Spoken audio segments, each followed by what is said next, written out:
आज हमारे भारत में राष्ट्रीय विज्ञान दिवस मनाया जा रहा है। बात करें अगर विज्ञान को लेकर तो भारत कहीं से भी पीछे नहीं है और हर दिन हमारे जो वैज्ञानिक हैं वो नए नए इन्वेंशंस इनोवेशंस करते हैं, पर साथ ही साथ में प्रिवेंशंस का भी खास ख्याल करते हैं। डिजास्टर मैनेजमेंट को लेकर भी खास तैयारियां चल रही हैं। इस वक्त हम मौजूद हैं Motilal Nehru national institute of technology and engineering में, और यहाँ पर जो है हमारे साथ डॉक्टर राम जी द्विवेदी हैं जो एसोसिएट प्रोफेसर हैं। आइए उनसे बात करते हैं। सर, यहाँ पर खास तैयारी चल रही है डिज़ास्टर मैनेजमेंट को लेकर, उसके बारे में हम आपसे जानना चाहेंगे। देखिए, हम लोग भौगोलिक सूचना प्रणाली प्रकोष्ठ के एक बहुत ही यूनिक टेक्निक पर काम करते हैं जिसका नाम सार इंटरफेरोमेट्री है। सार इंटरफेरोमेट्री सैटेलाइट के द्वारा मल्टीपल विजिट्स के साथ जो डेटा कलेक्ट होता है हम उसका अध्ययन करते हैं।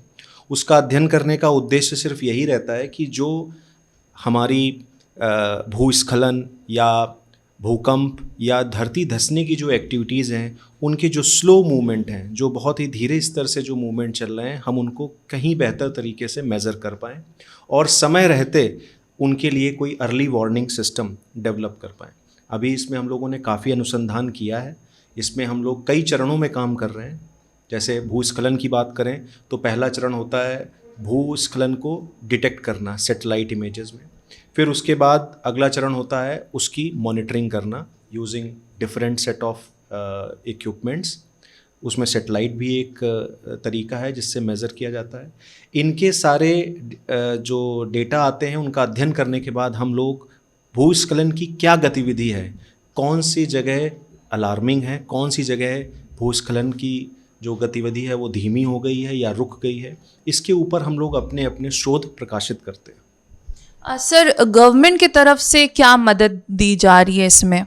देखिए, भारत सरकार का सहयोग 2015 से हम लोग को मिलता चला आ रहा है।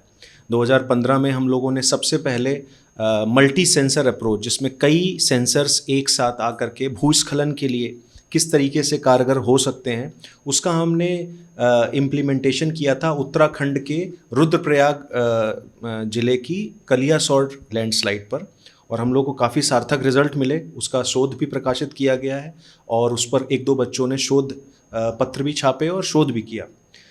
उसके बाद 2017 में हमें इसरो ने सपोर्ट प्रोवाइड किया उसी प्रकार की एक्टिविटीज़ को नियर रियल टाइम करने के लिए, क्योंकि विश्व में कई ऐसे देश हैं जिनका डेटा सेट फ्रीली अवेलेबल है। उसी में एक सेंटिनल-1 डेटा सेट है जिसका प्रयोग हम लोग इस कार्यों के लिए करते हैं। उसका रिविजिट हर 12 दिन में होता है। तो भारत में जो हिमालयन टेरिटरी है वहाँ पर काफ़ी डेटा प्रचुरता में उपलब्ध है सैटेलाइट का, जिसका हम लोग अध्ययन करते हैं और उसमें हम कैसे समय के नज़दीक इस प्रकार की गतिविधियों को पकड़ पाएँ जिससे हम वहाँ की आम जनता को जो हानि पहुँच रही है उससे बचाया जा सके समय रहते, उसके ऊपर अध्ययन कर रहे हैं। उसी के आखिरी चरण के लिए इसरो ने हम लोग को पैसा सहयोग प्रोवाइड किया था, जिसमें छात्र शोध पर पत्र प्रकाशित कर रहे हैं और शोध भी कर रहे हैं। उसी की कड़ी में चूँकि जो ये इस प्रकार की गतिविधि है, इसका जो जिसको कह सकते हैं मात्र जो हमारी शाखा है वो जियोडेसी है, जिसको हम लोग भूगणित बोलते हैं। भूगणित के अंतर्गत हम लोग अर्थ के साइज एंड शेप और उसके गुरुत्वाकर्षण को अध्ययन करते हैं, क्योंकि अगर हमें अर्थ का साइज एंड शेप बेहतर तरीके से पता है, उसकी ग्रेविटी अच्छे से पता है, तो इन गतिविधियों को और बेहतर मापा जा सकता है। हम मिलीमीटर लेवल प्रिसीजन तक की बात कर सकते हैं और इसी उद्देश्य से हम लोग इन सारी तकनीक का यूज़ कर रहे हैं। क्षेत्रीय भूगणित केंद्र का एक उद्देश्य ये भी है कि जो विश्व में जियोडेसी डोमेन में जो हमारे साइंटिस्ट हैं या जो प्रोफेसर्स हैं, उनका ये अभियान चल रहा है कि हम ज़्यादा से ज़्यादा भूगणित के ऊपर जोर दें और ज़्यादा से ज़्यादा मानव बल तैयार करें जो कि जियोडेसी को पढ़े और उसमें शोध कार्य करे।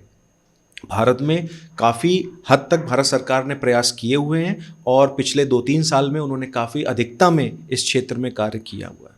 हम कह सकते हैं सर कि सोसाइटी के लिए काफ़ी ज़्यादा लाभदायक होने वाला है ये। बिल्कुल बिल्कुल। आप हम किसी भी प्रकार की टेक्निक को अगर हम अच्छे तरीके से माप सकते हैं और उसका अनवरत अध्ययन कर सकते हैं, तभी हम सोसाइटी तक उसके बेनिफिट को पहुंचा सकते हैं।